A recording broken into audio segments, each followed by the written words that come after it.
Boa tarde, meu povo e minha pova! Uhul! É um prazer inenarrável estar novamente na presença de todos vocês.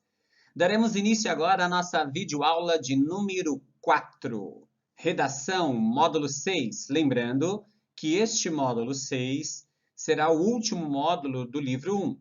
A partir da próxima videoaula, nós começaremos o livro 2, módulo 7. Beleza, galerinha? Daremos início, então, ao estudo dos parágrafos de argumentação, baseado nos tipos de argumentos mais eficientes para compor o texto dissertativo argumentativo. Vamos imaginar que esta breve introdução delimitaria o meu tema por meio da minha declaração e a apresentação de dois argumentos, pelo menos, para que eu pudesse desenvolvê-los na sequência textual. A falta de água potável é um problema recorrente. Então, eu teria aí uma declaração, né, uma delimitação temática no Brasil. Já que é um conectivo introdutor de causa, então eu vou aplicar aqui duas razões para esta minha declaração de que a falta de água potável é um problema recorrente no Brasil, já que seu uso está desenfreado. Além de, é um conectivo de soma que vai acrescentar mais um argumento, que se trata da poluição dos rios. Então, o desenvolvimento do meu primeiro argumento gira em torno do uso desenfreado da água. E eu preciso fundamentar o meu argumento. E este argumento pode ser fundamentado por meio de dados científicos ou estatísticos. A isso, nós damos o nome de tipo de argumento científico. O argumento científico é um dos mais importantes porque eles tomam como base pesquisas, estudos. As minhas ideias não podem estar exclusivamente fundamentadas no meu achismo. Aquilo que eu penso, aquilo que eu sei, aquilo que eu acredito, precisa estar fundamentado em alguma coisa. Um argumento científico, por exemplo, serve muito bem como base para o desenvolvimento da argumentação. Vamos lá, então? Eu tenho aqui um breve primeiro parágrafo com base nesse texto motivador. Imaginemos que eu tenho nessa proposta de prova esse texto motivador aqui, que diz o seguinte, por exemplo, no item A, que uma torneira gotejando simplesmente gasta 2 metros cúbicos por mês e 60 litros ao dia. A letra B indica que uma torneira de 1 milímetro, né, com uma torneira aberta de 1 milímetro, 60 metros cúbicos por mês ou 2.000 litros d'água.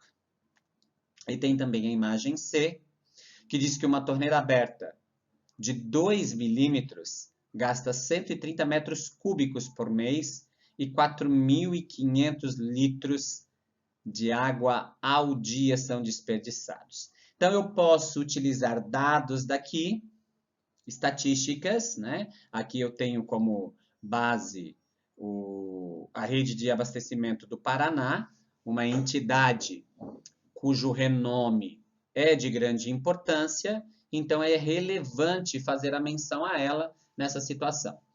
Como eu poderia começar o parágrafo? Em primeiro lugar, deve-se dar atenção às atividades domésticas.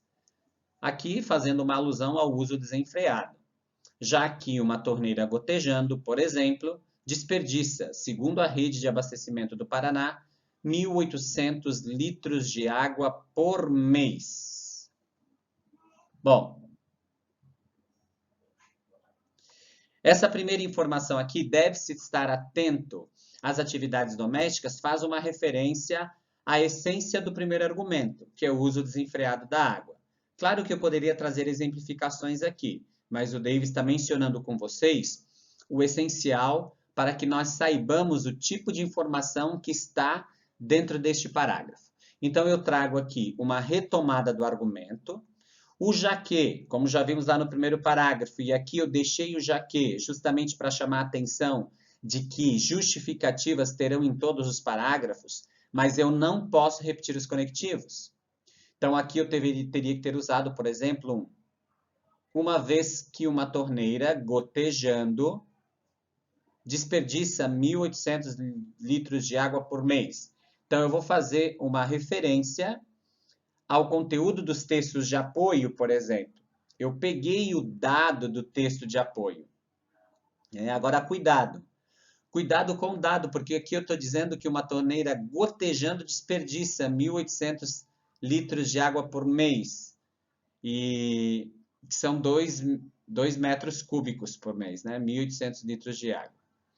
Bom, mas além dessa informação aqui, que é a estatística, eu tenho uma referência. Essa estatística é a teoria.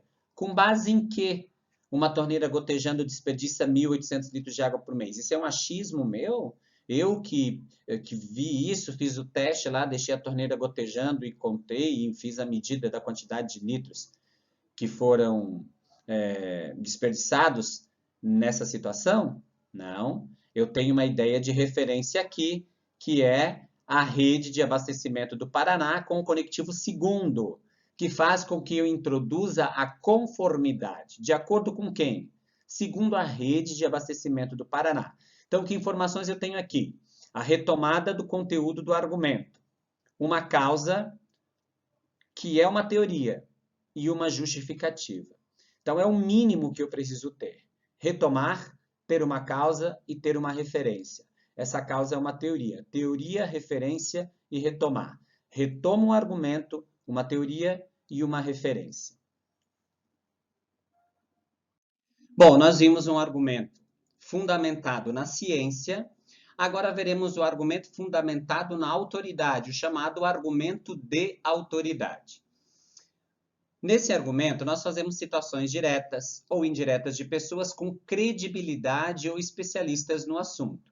Bom, para isso, eu vou tomar como base esse texto de apoio aqui, porque nós vamos buscar as informações desse texto de apoio para poder construir a fundamentação da minha argumentação por meio do argumento de autoridade. O coordenador do Instituto Virtual Internacional de Mudanças Globais, IVIG, da Universidade Federal do Rio de Janeiro, COP, UFRJ, Marcos Freitas, lembra que no início do século XXI fez um prognóstico da crise hídrica pela qual passariam grandes centros urbanos nesta década. Ele, que é professor da pós-graduação e já foi diretor da Agência Nacional de Águas, ANA, costuma propor uma reflexão para os alunos na disciplina de vulnerabilidade hidrológica. A primeira coisa, abre parênteses, que eu faço com eles é mostrar que a água é um bem finito, embora seja renovável, mas a população cresce. Bom, a água, embora renovável, é um bem finito e a população cresce. Isso significa que a quantidade de água não vai ser alterada, mas a quantidade de população sim. Quanto mais gente existe, mais água é necessária para satisfazer as necessidades básicas dessa população. Aí eu trouxe este parágrafo aqui para que nós identifiquemos, então, a fundamentação, a teoria e a referência por meio do argumento de autoridade. Somente 3% da água disponível no planeta é doce. Esse conhecimento é um conhecimento que eu trago comigo. Não estava aqui no texto de apoio, é uma informação que eu tenho, uma estatística que eu tenho, que eu talvez tenha visto num vídeo ou estudado numa aula de geografia. Somente 3% da água disponível no planeta é doce. Uma parte significativa desta encontra-se congelada nos polos. Outra informação que eu trago comigo, construída ao longo da minha formação. Então, aqui eu tenho uma fala da quantidade de água que existe no planeta, fazendo uma referência à pouca água que tem no planeta, pelo menos a pouca água potável, né? Pouca água doce, e ainda essa água doce nem sempre é potável. Assim, qual é a função do assim? Introduzir uma conclusão, né? Apresentar uma conclusão. Qual é a conclusão? Assim, há de faltar água. É essa a conclusão. Só que essa conclusão tem uma razão. Por que há de faltar água? Porque a água vai acabar, segundo o texto? Não, com o aumento exponencial da população. Esse com o aumento exponencial da população foi tirado ali do texto de apoio, onde o professor Marcos Freitas disse que a água é um bem finito, embora seja renovável, mas a população cresce. Né? Ele faz essa referência. Com base nisso, eu entendo que, em razão do aumento exponencial da população, há de faltar água. Agora, por que vai faltar água com o aumento da população? Uma vez que haverá mais consumidores. Então, se eu tenho mais pessoas consumindo a água, e a água não muda a sua quantidade, certamente eu vou ter menos água para cada habitante. Aí eu trouxe uma pequena citação, e aí é uma grande sacada que nós precisamos ter. Eu posso sim usar uma citação, uma fala já conhecida, uma fala de alguém, só que ela deve ser pequena, porque senão eu vou ocupar muito espaço. A minha discussão em cima dela que deve ser grande, né? Então, eu estou dizendo que com o aumento exponencial da população, há de faltar água, uma vez que haverá mais consumidores. E esta citação serve para que eu justifique por que vai faltar água. Isso não é achismo meu. Tem um professor, um estudioso, que esteve atento a essa situação. A água é um bem finito.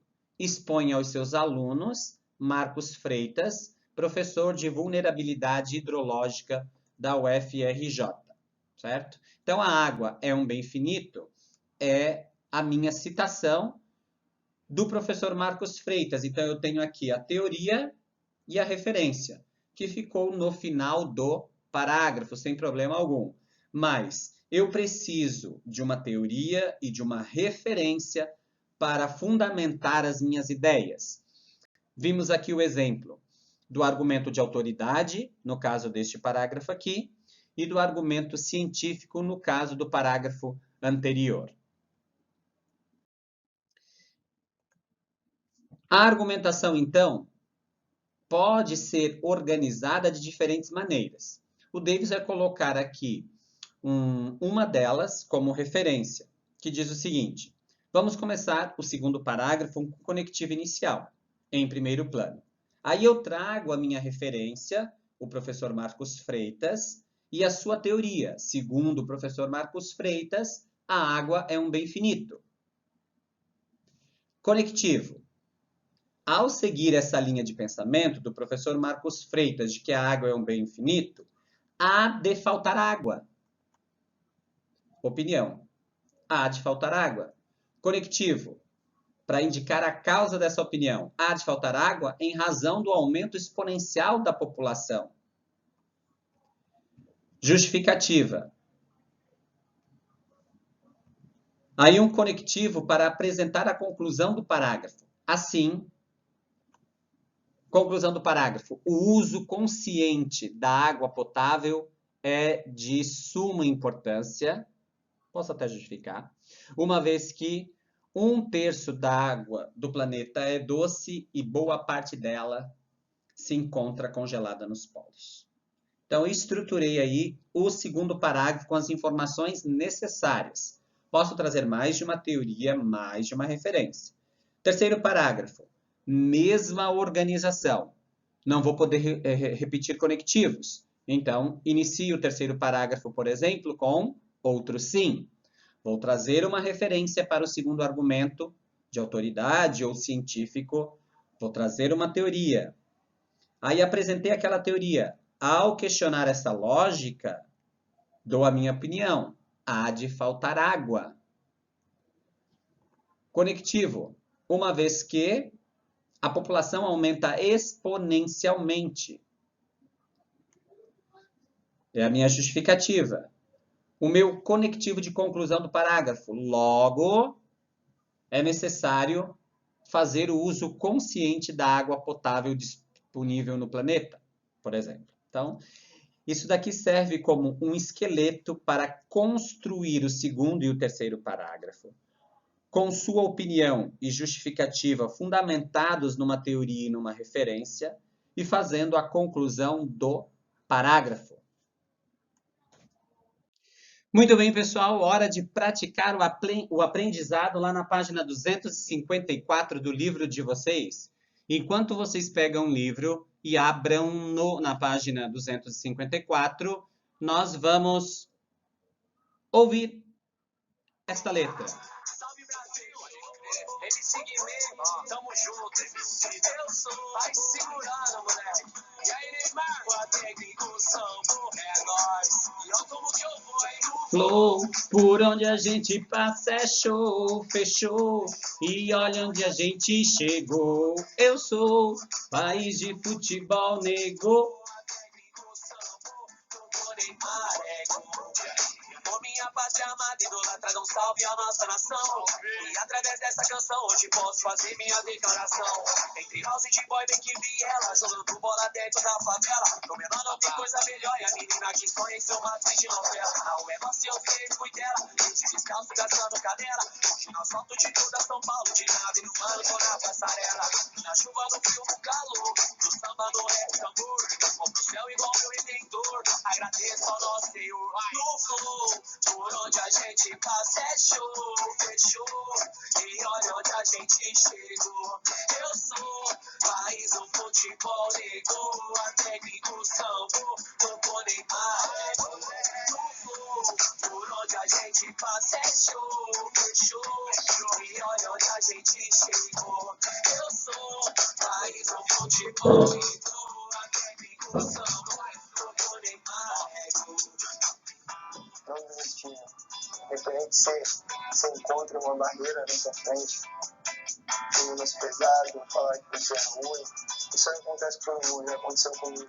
E a gente tem que acreditar no nosso sonho que a gente quer. Comecei desde o primeiro ano. Eu quero ser jogador no futuro. Qualquer coisa sendo trabalhador que importa. É difícil, mas tem que acreditar, né? Tem um sonho. Depois que eu acreditei que seria possível, tudo está sendo possível. Poeira no boot, é cinza de chute, campão, barro na canela, maloqueiro, fute, talento, é arte de chão, ouro de favela. Imaginei Pink, Body Charmes, voltei estilo Charles Down. Pra fazer vibrar na cantar, leva é tipo MC Long, eu vi pelas taças, foi quase em dois valido, onde foi ouro, hoje tesouro, e o couro grita, tá bonito, eu sou Zona Norte, fundão, swing de vagabundo, tu que venceu a desnutrição, e hoje vai dominar o mundo. No flow, por onde a gente passa é show, fechou. E olha onde a gente chegou. Eu sou país do futebol, negou. A técnico sambo, tocou Neymar, ego. Ok? Visto a letra da música, que é um texto. Vamos responder a questão da página 255. A passagem do texto que mostra uma das formas de expressão usadas pelo autor para enaltecer a sociedade da favela. Na própria conjuntura do texto.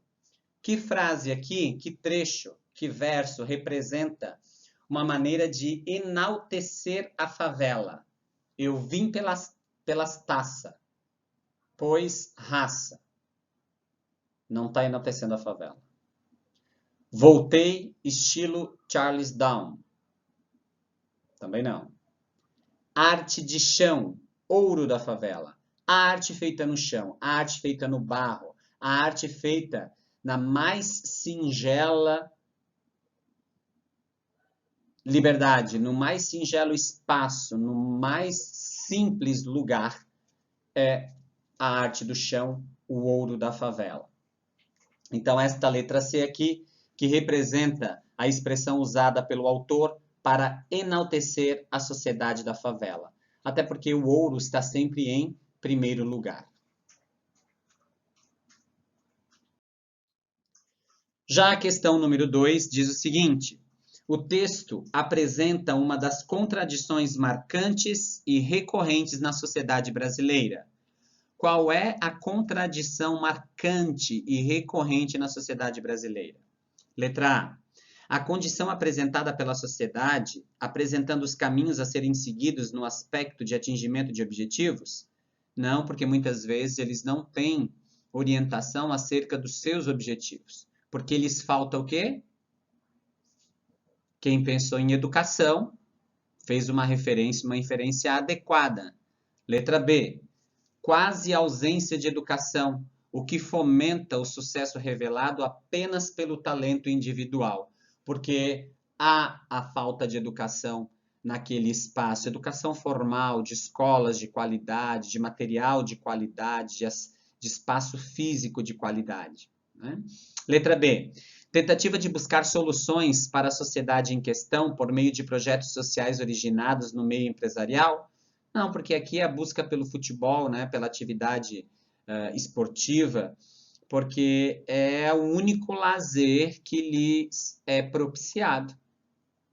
A bola, muitas vezes no barro, né? Não tem nem o gramado, é no próprio barro, no pátio, na rua. E ali, desde muito pequenos, como uma das poucas atividades de lazer, descobrem-se muitos talentos. Necessidade de ascensão social proporcionada aos jovens para ingressarem nos setores artísticos dos meios de comunicação? Não, não faz nenhuma referência a isso. Possibilidades da sociedade em questão que evidenciam as questões comunitárias? Não, né? Então, a situação, a contradição marcante e recorrente na sociedade brasileira é a quase ausência de educação. Aí, nós teremos uma tarefa para, logo depois da videoaula, página 222, que diz o seguinte: com base na leitura dos seguintes textos motivadores e nos conhecimentos construídos ao longo de sua formação, redija um texto dissertativo argumentativo em norma padrão culta escrita da língua portuguesa sobre o tema: o trabalho na construção da dignidade humana, apresentando experiência ou proposta de ação social que respeite os direitos humanos. Selecione, organize e relacione, de forma coerente e coesa, argumentos e fatos para a defesa de seu ponto de vista. A apresentação da temática da redação do Enem, que neste caso aqui é o trabalho na construção da dignidade humana. Analisemos este primeiro texto da coletânea. É uma imagem que me representa um idoso com roupas rasgadas, né, num trabalho árduo, sem muito cuidado, sem qualquer cuidado, sem aparatos de proteção. Ele relata, de certa forma, uma violação aos direitos trabalhistas e faz uma referência ao trabalho escravo, que, embora proibido desde o século XX, ou melhor, desde o século XIX, ainda está presente na atualidade. Para o texto de apoio 2, nós temos o seguinte: o que é o trabalho escravo? Escravidão contemporânea é o trabalho degradante que envolve cerceamento da liberdade. A assinatura da Lei Áurea, em 13 de maio de 1888, representou o fim do direito de propriedade de uma pessoa sobre a outra, acabando com a possibilidade de possuir legalmente um escravo no Brasil. No entanto, persistiram situações que mantêm o trabalhador sem possibilidade de se desligar de seus patrões.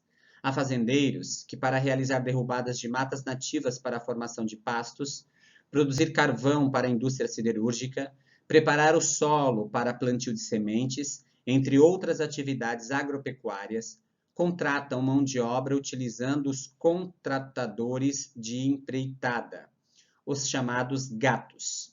Eles aliciam os trabalhadores, servindo de fachada para que os fazendeiros não sejam responsabilizados pelo crime. Trabalho escravo se configura pelo trabalho degradante aliado ao cerceamento da liberdade. Este segundo fator nem sempre é visível, uma vez que não mais se utilizam correntes para prender o homem à terra, mas sim ameaças físicas, terror psicológico ou mesmo as grandes distâncias que separam a propriedade da cidade mais próxima. Bom, esse texto aqui então retrata que, apesar de já mais de um século, a Lei Áurea, a escravidão legalmente não existir no Brasil, ainda hoje persiste o trabalho escravo. aquele trabalho que a pessoa não está acorrentada, mas ela está ameaçada por uma questão psicológica, financeira, alguma situação que a impeça de buscar uma condição melhor de vida. Aliada também à falta de oportunidade, de educação, de saúde, de trabalho, que faz com que as pessoas acabam se submetendo a condições de trabalho escravas para sua própria sobrevivência, mesmo que ilegalmente. Já o texto 3 diz o seguinte: o futuro do trabalho. Esqueça os escritórios, os salários fixos e a aposentadoria. Em 2020, você trabalhará em casa. Seu chefe terá menos de 30 anos e será uma mulher. Felizmente, nunca houve tantas ferramentas disponíveis para mudar o mundo como trabalhamos e, consequentemente, como vivemos. E as transformações estão acontecendo. A crise despedaçou companhias gigantes tidas até então como modelos de administração. Em vez de grandes conglomerados, o futuro está povoado de empresas menores, reunidas em torno de projetos em comum. Os próximos anos também vão consolidar mudanças que vêm acontecendo há algum tempo. A busca pela qualidade de vida, a preocupação com o meio ambiente e a vontade de nos realizarmos como pessoas também em nossos trabalhos. Falamos tanto em desperdício de recursos naturais e energia, mas e quanto ao desperdício de talentos, diz o filósofo e ensaísta suíço Alain de Botton em seu novo livro The Pleasures and Chores and Works, Os Prazeres e as Dores do Trabalho, ainda inédito no Brasil. Bom, aqui eu acho que eles fizeram uma referência à pandemia que estamos vivendo, né? Porque muitos de nós estamos trabalhando em casa. A função dos alunos é estudar e eles estão frequentando a escola em casa, não é? O home office é uma atividade cada vez mais comum. Então, essa questão de aposentadoria, nós vamos nos aposentar? Né? A idade mínima para aposentadoria está subindo a cada década. E nós estamos vivendo mais e trabalhando também muito mais. Então, qual é o futuro do trabalho? Na verdade, acredito que é trabalharmos até o último dia de nossas vidas, né? E conseguirmos, ao longo da nossa carreira profissional, um suporte financeiro para que possamos suprir as necessidades de saúde, por exemplo, de nossa velhice.